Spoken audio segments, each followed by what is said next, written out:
Hello everyone, welcome to the smart IAS foundation. आज हम discuss करने वाले हैं 11th सितंबर 2024 के डेली करंट अफेयर्स।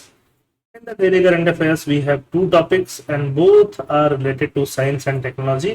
दूसरा वाला थोड़ा सा रेगुलेशन से भी, गवर्नेंस से भी रिलेशन रखता है। पहला वाला तो साइंस एंड टेक्नोलॉजी का है। प्रीलिम्स के लिए दोनों टॉपिक इंपॉर्टेंट होंगे, मेंस के लिए भी इंपॉर्टेंट होंगे। First is Polaris Dawn mission. Polaris Dawn mission के बारे में हम डिटेल में पढ़ेंगे। Second is rising anti microbial resistance in India, common pathogens and urgent measures. तो दोनों टॉपिक को डिटेल में देखते हैं। First is Polaris Dawn mission. The article provides an overview of Polaris Dawn mission, a ground-breaking private space flight led by Jared Isaacman। Jared Isaacman इसको lead कर रहे हैं और SpaceX के हेल्प से इसको लॉन्च किया जा रहा है। पोलारिस डॉन मिशन लॉन्च किया गया स्पेसएक्स से फाल्कन 9 रॉकेट से फ्लोरिडा से। ये इनिशियली अगस्त 28 के लिए शेड्यूल्ड था, बट यहाँ पे हीलियम लीक कर रहा था और बैड वेदर की वजह से इसको लॉन्च नहीं किया जा सका। मैंने प्री सिक्योर में हीलियम के ऊपर, लीकिंग ऑफ हीलियम के ऊपर भी क्वेश्चन बनाया है, आप जरूर देखिएगा। The mission begin after overcoming this challenges. ये चैलेंजेस जैसे ही ओवरकम कर लिए गए, मिशन को स्टार्ट कर लिया गया। मिशन का ड्यूरेशन क्या होने वाला है? मिशन 5 डेज तक लास्ट करेगा and is the first of 3 planned mission under the Polaris. Polaris के अंदर 3 मिशन प्लान्ड है, 3 में ये फर्स्ट है, जिसको बिलियनियर जेरेड इसकेमैन कर रहे हैं कंडक्ट और स्पेसएक्स कंडक्ट कर रही है। मेन गोल क्या है? मेन गोल है कि हम लोगों को मार्स तक पहुंचना है। मार्स तक पहुंचने के लिए ये बिल्डअप तैयार किया जा रहा है। स्पेसएक्स कंपनी है, स्पेस से रिलेटेड, इसके फाउंडर इलोन मस्क है। और फाल्कन 9 जो है ये partially reusable human rated 2 stage to orbit medium lift launch vehicle है, जिसको स्पेसएक्स ने ही डिजाइन किया है। तो स्पेसएक्स ने फाल्कन 9 लॉन्च व्हीकल को डिजाइन किया है, इसके बारे में आपको पता होना चाहिए।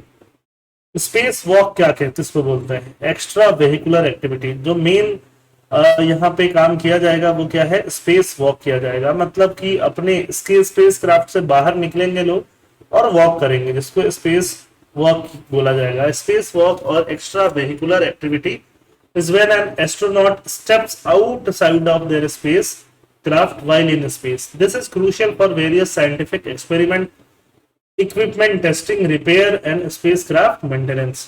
हिस्टोरिकल फर्स्ट स्पेस वॉक कब किया गया? The first ever space walk was performed by Soviet cosmonaut Alexei Leonov on March 18, 1965। उन्होंने 10 मिनट तक स्पेस वॉक किया था during the height of cold war. Cold war था तब भी उन्होंने स्पेस वॉक किया था। पहला स्पेस वॉक 1965 में किया गया। करंट स्पेस वॉक भी होते हैं, इंटरनेशनल स्पेस स्टेशन के बाहर होते हैं। 5 से 8 आवर्स तक ये स्पेस वॉक लास्ट करते हैं। इंटरनेशनल स्पेस स्टेशन क्या है? अर्थ के लो अर्थ ऑर्बिट में है ना। इंटरनेशनल स्पेस स्टेशन बनाया गया है 5 एजेंसी की हेल्प से, जिसमें नासा, रॉसकॉस्मोस, ईसे, जैक्सा, सीएसए सारे हैं।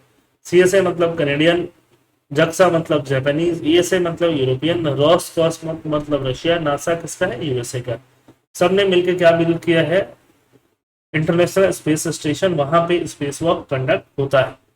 स्पेस वॉक क्यों किया जाता है? साइंटिफिक एक्सपेरिमेंट्स के लिए। Space walk allow astronaut to attach experiment to the spacecraft exterior। spacecraft के exterior से experiment किया जाता है and observe how the space environment affect them। space का environment उनको कैसे affect करता है। equipment की testing की जाती है। new equipment can be tested during spacewalk in the actual condition। space में actual condition में new equipment test किया जा सकते हैं। repair and maintenance होता है। astronauts perform satellite repair and maintenance task on their spacecraft during spacewalk। Space walk safety measures क्या है? स्पेस सूट पहनना पड़ेगा। अगर स्पेस वॉक करना है तो ऐसे खाली तो कर नहीं सकते हो, स्पेस सूट पहनना पड़ेगा। Astronaut wear specially designed space suit to survive the harsh environment outside. Outside एक तो प्रेशर नहीं होगा, लो होगा, दूसरा आउटसाइड कूल्ड बहुत ज्यादा हो सकता है, हार्श एनवायरनमेंट हो सकता है। सेफ्टी टेथर्स क्या है? Astronaut use safety tethers with one end attach to them. एक एंड उनसे अटैच रहता है एक स्पेसक्राफ्ट से, कि वो बहुत ज्यादा फ्लोट करके स्पेसक्राफ्ट से दूर नहीं निकल जाए। Safer SAFER simplified aid for EVA री रेस्क्यू। रेस्क्यू भी उनको किया जाता है जब वो बहुत दूर निकल जाए, कुछ प्रॉब्लम हो जाए। astronaut can wear safer a backpack equipped with small jet thruster that allowed them to navigate space using a joystick if untethered। अगर उनको joystick के हेल्प से वो स्पेस को भी एक्सप्लोर कर सकते हैं। अब पोलारिस डॉन क्रू में कौन कौन से मेंबर हैं? पहले तो कमांडर खुद जेरार्ड स्कैमैन है ना, low earth orbit founder of Shift 4. Skyman has bankrolled the mission. He previously went into low Earth orbit and is the mission commander. खुद ये मिशन कमांडर है, लो अर्थ ऑर्बिट में जा चुके हैं। स्कॉट पुटीट है, retired US air force colonel.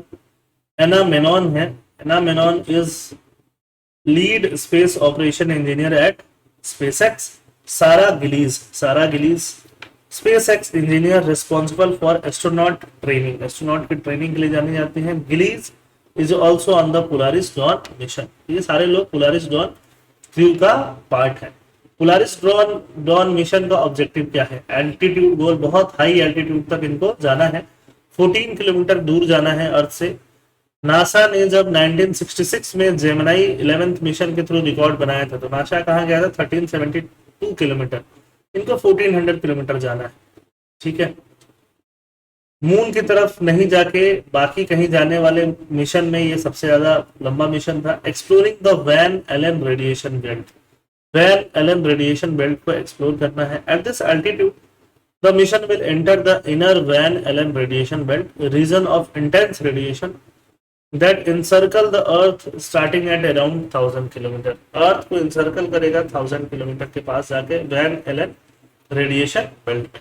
The crew will use the opportunity to conduct research on how space flight and space radiation affect human health।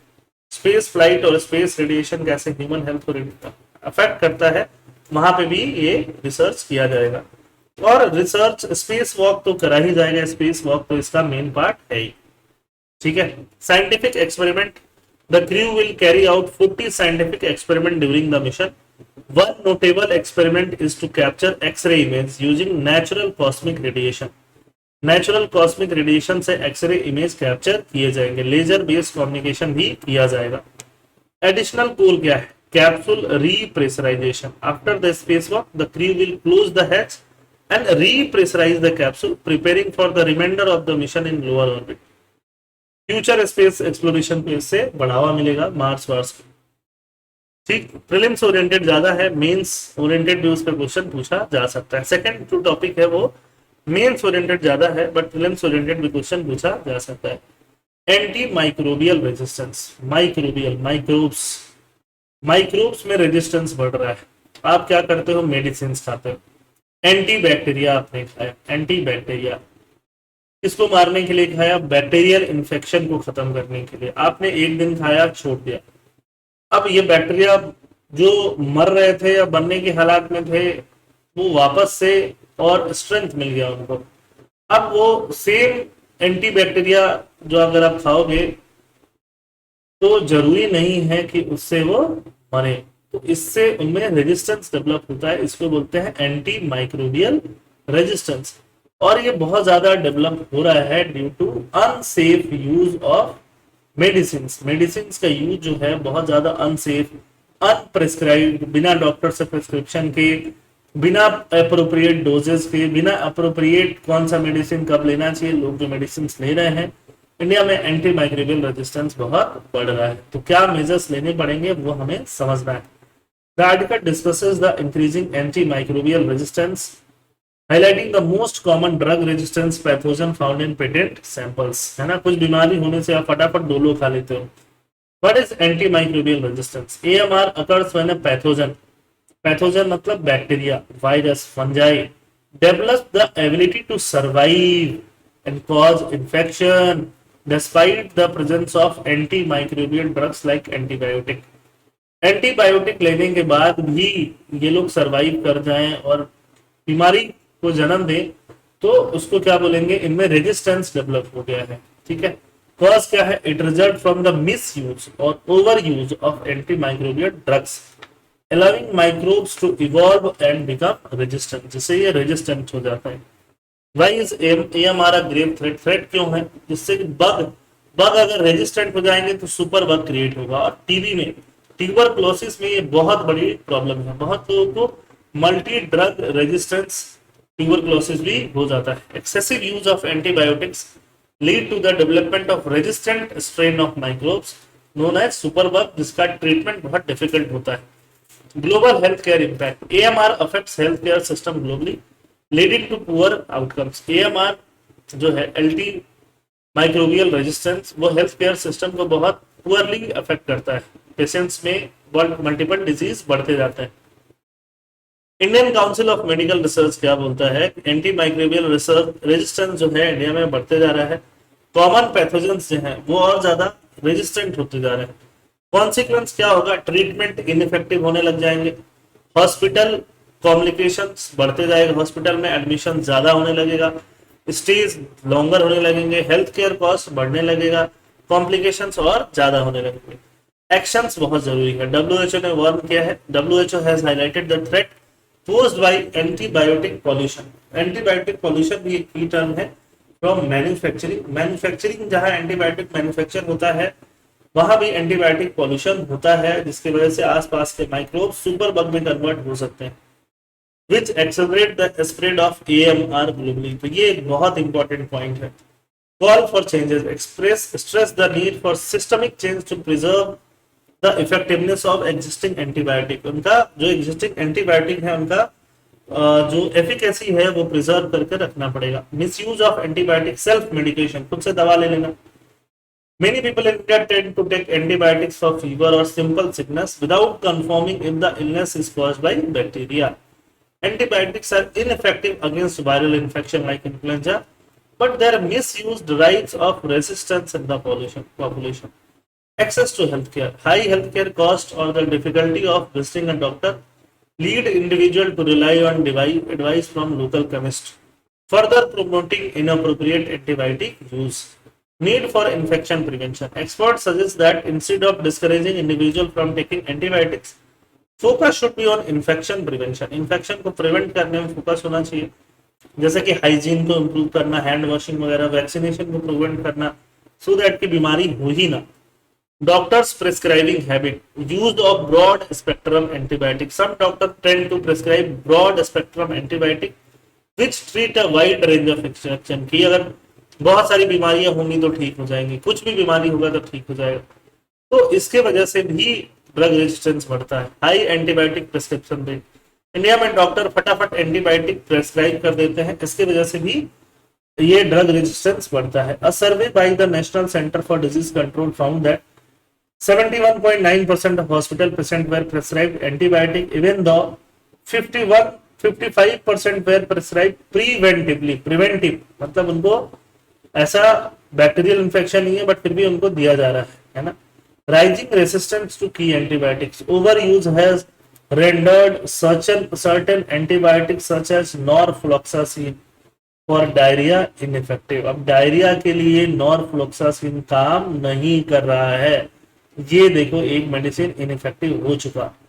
Additionally resistance to strong third line antibiotics, third, first, second, third, carbapenem is rising unnecessarily for condition like typhoid. Typhoid के लिए इस antibiotic का use बहुत ज्यादा बढ़ रहा है। NCDC क्या है आप यहां से देख सकते हैं। क्या मेडिसिन के नाम इंपॉर्टेंट है, बहुत ज्यादा तो नहीं। Diagnostic empirical prescription, many doctor prescribe antibiotics based on assumption rather than confirmed diagnosis. These practices contribute to the overuse of broad spectrum antibiotics. Importance of diagnostic testing, wherever possible doctors should insist on diagnostic tests to identify the specific infection and prescribe targeted antibiotics. Pharma pollution, antibiotic pollution from manufacturing. The WHO has recently addressed the issue of antibiotic pollution from manufacturing. Manufacturing से भी antibiotic pollution हो रहा है, जिससे drug resistant bacteria जन्म ले रहे हैं। अगर जो भी एंटीबायोटिक बन रहा है उसके वेस्ट का अच्छे से मैनेजमेंट नहीं हो तो ऐसा बढ़ेगा ही। रेगुलेशन करने की जरूरत है। WHO guidelines emphasize better control of pharmaceutical waste. Pharmaceutical waste का बहुत अच्छे से कंट्रोल होना चाहिए। जो पैथोजेंस है, कॉमन रेजिस्टेंस पैथोजन इंडिया में कौन कौन से हैं? इकोलाई गट इन्फेक्शंस करता है, रेजिस्टेंस ट्रेंड क्या है? Susceptibility to carbapenem has decrease from 81% to 62, indicating a rise in resistance. Resistance carbapenem के लिए भी बढ़ रहा है, ये रटने की जरूरत नहीं है। निमोनिया की बात करें, can cause pneumonia and urinary tract infection. Resistance trend, susceptibility to 2 carbapenem antibiotics reduced 58 से 35 एंड 48 से 37 2017 और 2023 के बीच में। कार्बापेनिम्स are a sub class of antibiotics called beta lactam antibiotics. Acinetobacter baumannii, infection primarily associated with hospital acquired infection. Resistance level, resistance to carbapenem remains extremely high at 88% in 2023, making it highly resistant to strong antibiotics.